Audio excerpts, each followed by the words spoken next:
But which ones should he have been consulted on? Well, I wrote a column on it, and I felt none. I felt that Brian Gutekunst, the first-year general manager, has no obligation to make those decisions. And there's a number of reasons why. Because, first of all, your players shouldn't be determining who you keep and who you don't, because they have an emotional investment in everything. And then do you want Aaron Rodgers to be the general manager so that, or the impression in the locker room that he's the general manager and he could be the one who determines whether you come and go? So I think Gutekunst is following Ted Thompson's model, which is, when Brett Favre was there and Thompson came in, he felt that Brett Favre had way too much power in the organization, in the locker room, and he worked to cut that out and was not going to sign free agents to please Brett Favre so he would come back.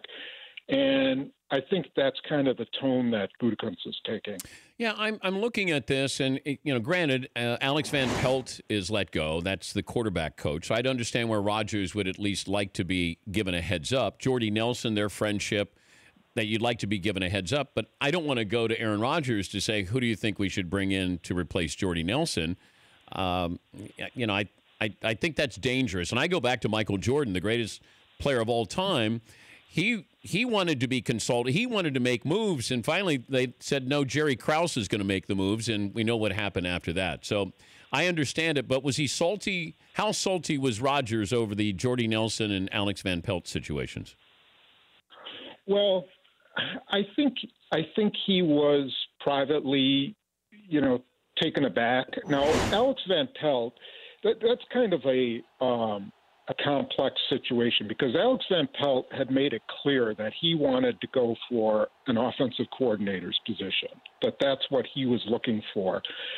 And I think he had allowed I believe he had allowed his contract to expire, and McCarthy requires guys to roll over to a second year every year so that they have 2-year contracts. And he didn't get an offensive coordinator's job. And I think McCarthy couldn't get a 2-year commitment from him, or he just decided it was best to move on. Regardless, Alex Van Pelt's also represented by the same agent as Aaron Rodgers, and there's some complication there too. I mean, does Mike McCarthy take that advice from Aaron Rodgers, knowing that there's a connection there too? I think McCarthy had to make his own decision. Now, he could have definitely kept Rodgers in the, just in the know about it, and Gutekunst could have done the same with Nelson and just said, look, I'm cutting Jordy Nelson. You just want you to know. I don't think that was done. That could have smoothed some things over, but I honestly don't think it would have been smart to ask him for his, input on whether that was a good idea. Personnel guys have to make their own decisions on personnel. For more Dan Patrick Show, tune to Audience Channel 239 on DirecTV or download the Dan Patrick Show app.